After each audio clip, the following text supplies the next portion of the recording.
I am Ray, and congratulations, you've won. A ticket to freedom, that is. Because today we're ending the inner war. I know, it's been a long battle. There. Wise Duck says it's all gonna be okay. And you see, here's the problem. We only have a limited amount of this energy per day. And it's gotta go somewhere. The mind is a tool that directs the flow of energy. So where attention goes, energy flows. So if we spend our energy by focusing our attention on fighting with our thoughts, fighting with ourselves, judging ourselves, beating ourselves up, thinking about the past and the future, well, then guess what? We're losing all of that energy. It's not going anywhere. Except down. So what's going to happen? You're going to feel mentally exhausted. You're going to get depressed. You're not going to have any desire or motivation to do anything. Because you've lost all of your juice. You have become juiceless. Good thing we're getting juicy today. If you want to get more juicy, this is what you got to do. You got to focus on different things. The mind is a pointed tool. It can only focus on one thing at a time. So if you want to stop fighting with all of your mental nonsense, you gotta begin focusing on something else. But here's the problem. We often don't have control that much over what we focus on. A lot of it is automatic. A lot of it is programming. So, well, what's going on here? Why are you focusing on negativity all the time? Why are you like this? Well, I'll tell you. Not even your fault. It's simply the trap that most humans fall into. Trapped in a little ego prison. And the walls are made up of thoughts. Stories. Beliefs. Can you believe it? I cannot. I cannot believe it. And what this does, it's like a little factory. What do they call them? It's like a sweatshop. And what it does, it is constantly hijacking your energy and causing it to focus on these things. And the source of it all, let me check my spelling, is identity. Identity is like a metal ball, magnetic. And these are like other little metal objects that, cling onto the ball. So you got a lot of balls. And that's why it feels so heavy all the time. You got big balls. And you'll see it if you really pay attention. If you begin looking at your thoughts, becoming more aware of them, you'll see that every single thought that you have is only relative to your personal identity. It's all personal. And that's how it triggers you. That's how it gets you emotional. Because think about it, you're attached to your identity. So the thoughts, the stories, the beliefs, the external circumstances, the stimuli, they trigger the identity, and then you're just along for the ride. For example, I like to use religious identity because it's so obvious. Everybody knows religious people get triggered all the time. All the time. Because things like religion have a deep grip over us. Deeply rooted identity. And it's all surrounding our thoughts and the stories and our beliefs.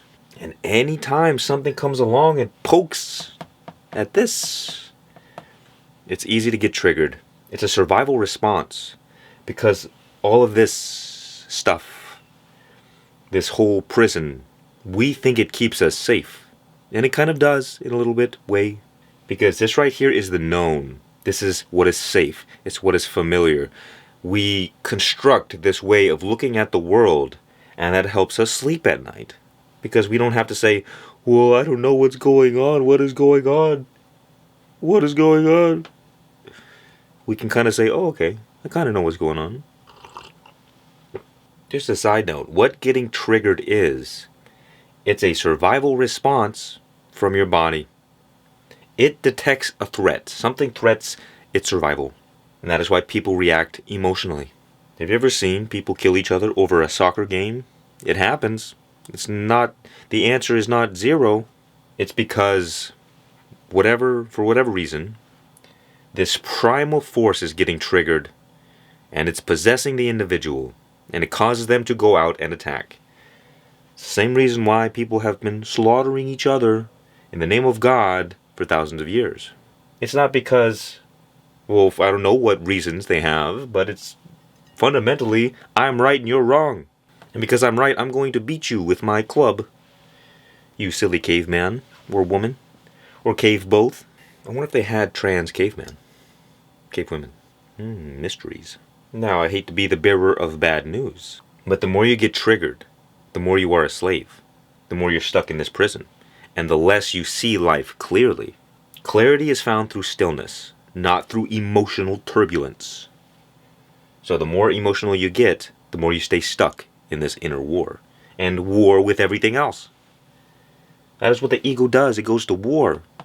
Because the ego fundamentally gives you the sense of self. I am me and we are we. If you've ever listened to any rap song ever, it's all the same. Screw you if you ain't with us. It's just ego monkey nonsense. Now it's okay, to a degree. It's fine to have, tribes and, But the more you're attached to your ego, the more you get stuck in animalistic unconsciousness. The reason I say all of this is because we have to understand the root of the problem. It's not enough to just manage our thoughts and deal with them. It's not enough to just think positive. Did you think thinking positive was going to do it for you? Even some meditation. You throw some meditation in there. Hey, let me get some peace. But again, it's not all that lasting now, is it? It's like whatever you do, well, can't seem to figure it out. It's like, think about a disease, right? Let's say somebody has cancer. Oh no. You can do all the radiation, all the treatments you want. If you don't get to the root of the problem, it's just gonna come back. And, well, scientists nowadays, they don't understand how this works. They, especially in the West, in America, we're so busy focusing on the surface level things that we don't actually do anything, but more often than not make things worse. So don't make things worse. Stop focusing on the surface. Stop putting band-aids over gunshot wounds. Think about a tree, right? You're cutting down the tree. You're cutting off branches. And then they just keep growing back. What's going on? Why is this tree not dying? I wonder why. Because you didn't take out the roots. It's still alive. So it doesn't matter how many branches you cut off. Let's use a visual explanation. May not be perfect. Good enough. Imagine the tree of your life. And it's rooted in identity.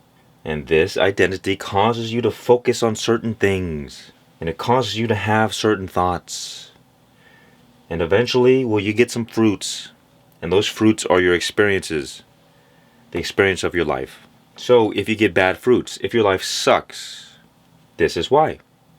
It's because your identity is causing you to focus in negative ways, which is causing you to have, negative thoughts, results in poisonous fruits. This is why they say you will know a tree by its fruits and its roots.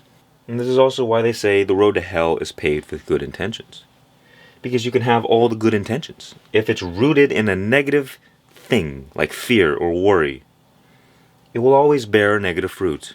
Even if you think you're doing the right things. This is very mathematical here. 1 + 1 = 2. If you input 1 and 1, you will get 2. Meaning, if life isn't going the way you want it to, you have to input different variables. You see, the root of the problem is that we get stuck in these stories about who we are and the way that life is, and that is rooted in identity. And again, you'll see it if you begin paying attention. When you fight with yourself, it's almost always like the same kind of things, like, I'm not where I want to be, I'm not good enough now, I need to do this, I need to do that, I should be doing this, I shouldn't be doing that, and this drives you nuts. This tree has nuts, and you have been eating them. So there's fundamental attitude adjustments, mindset shifts that we need in order to become free. And until you change your mind, you won't change your life.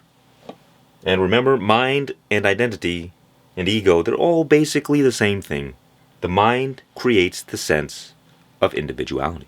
Here's a practical example, right? Say you can't let go of the past. The past has its grips on you. And think about the story. It's going to be fundamentally the same for everyone. Me. It involves me or you. It's you and something bad that happened. The bad thing happened to you, and now you suffer because of it. But the problem is, the reason you suffer is because you're focusing on yourself. The story in our minds, it's always, woe is me. This thing happened to me and I'm upset. I can't get over it because I'm angry. Or something went wrong and it's my fault. I should have done something different. I should have done something better. Why am I not good enough? But if you really pay attention, it's all futile psychological drama. Because, well, first of all, there is only the present moment. So you have two options. You either do something about it now, or you let it go. If you can't do anything about what happened, then it doesn't make any sense to think about it twice. Because it's infinite. You enter into this infinite realm. It's not that infinite. Infinite realm of suffering. For instance, if you have a problem right now, like you're hungry, you can go eat some food, and the problem's gone. You take action, it's done, forget about it. Problem is erased from all eternity. But once you start thinking about the past and what could have been, you enter into this eternal realm in which there is no relief. And you can stay in this eternal realm for eternity. Eternal suffering in this mind space. And the more you ruminate on it, the worse your life gets. Because if what happened, which most of the time it is negative, it will continuously make you feel negative, make you feel bad. And those negative feelings will influence you to act in negative ways, which will continue to reinforce a negative life for yourself. And here's the thing. Life is perfectly balanced between negativity and positivity. They're just two parts of the same one thing. Two opposite polarities, equal in value, opposite in degree. Which means that there's an infinite abundance of both everywhere. So it doesn't matter what you think is true. It matters what you focus on. And that is the key. Because we think we have been wronged, because we think that something has gone wrong, we focus on what is wrong. That is all. It is not the truth. It is true because we look at it. It is true because we believe it. And once you come out on the other side of your suffering, you will realize, oh, wait a minute. Nothing was ever wrong. Generally speaking, there is no such thing as wrong. But because we live in these animal bodies attached to our ego, attached to this idea of me, I do not want to suffer. I want pleasure. I want all my desires. I don't want pain. That's the whole imperative of the ego, of the body. Pursue pleasure, avoid pain. That is how you survive. Eat apples, avoid bears. Congratulations. You have evolved. And so part of this process is transcendence. Rising above your animal body. Rising above your mind. So that you don't get pulled around by it. Because the more you get pulled around by things, the more you're a slave to them. You do not want to be a slave, do you? So here's the thing. The first and only logical step that we can take, and we don't even have to take responsibility that much. Whether you were wronged, whether you did something wrong, is irrelevant. The only question is, what can you do about it now? That's all that matters. If you can do something about it, don't worry about it. If you can't do something about it, don't worry about it. Worry is a useless thing. It's only for the animals. And you are not an animal, I hope. Or perhaps you are. Dirty animal. Think for a moment how this works. Okay, you're ruminating on the past. What can you do about it now? You're ruminating on the future. What can you do about it now? You're judging your current experiences. What are you going to do about it? I said, what are you going to do about it? Because thinking about it isn't going to help. Unless, of course, you already have the mindset and ability to kind of sit down, constructively, reflect upon the past, see where things went wrong, improve it, move on. But most people don't do that. They just ruminate and ruminate. Oh, my life sucks. Without ever doing anything about it. That is not productive. You want as much as possible to get out of your mind and into your body, into the present moment. The more you get stuck in your mind space, the more you will suffer, and the more you will be miserable. Because life can only be experienced in the present moment. And so the more you're separated from the present moment, the less you're truly living. And where life is not, death is. We're perpetually getting drained of our life force because of our thoughts, because of our mind. And the more you get stuck in there, the more you get possessed by the force of death. That is what depression is. It's the lack of life force because we've been perpetually focusing our mind in negative directions, getting lost in this eternal mind realm. That is why they say ignorance is bliss. Not because you suffer more because you know more, it's because less intelligent people don't get stuck in their thoughts. They easily remain in the present moment. So they are the ones that are actually living. That is really all enlightenment is. Learning how to live in the moment, reconnecting with life, and stop getting pulled around by your emotions and your thoughts. This is just kind of the piece of advice number 1. You want to break the habit of getting caught in your mind, build the habit of returning to the present moment. Because the present moment is a state of no mind. It's a flow state. Which means the more you can remain in the present moment, the more you will be free. Free from your mind and all of your inner torment. The deeper you will connect with life, restore your juices, everything's good.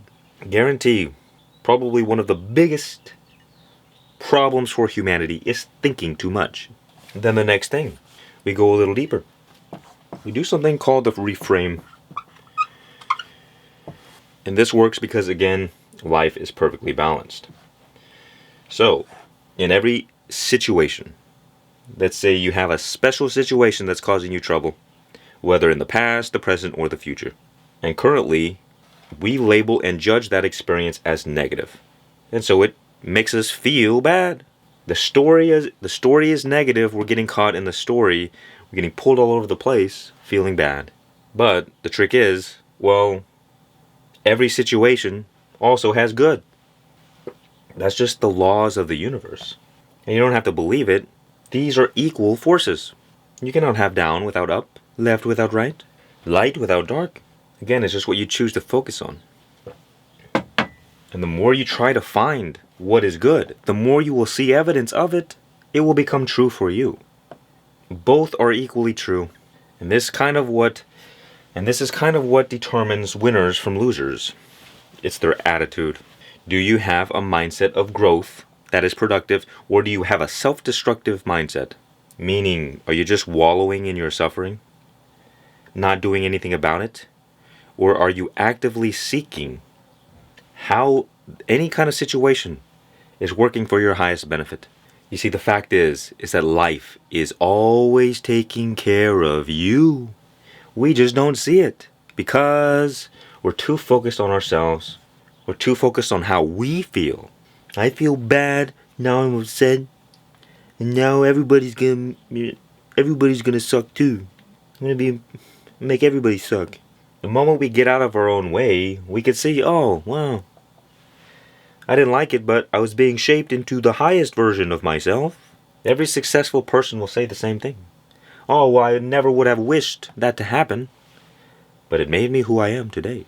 And if we would have known that we would have had to go through that to become what we are, we would have said, no, I'm not doing this. What is this? What is this nonsense? I'm not going through this suffering. I'm not doing it.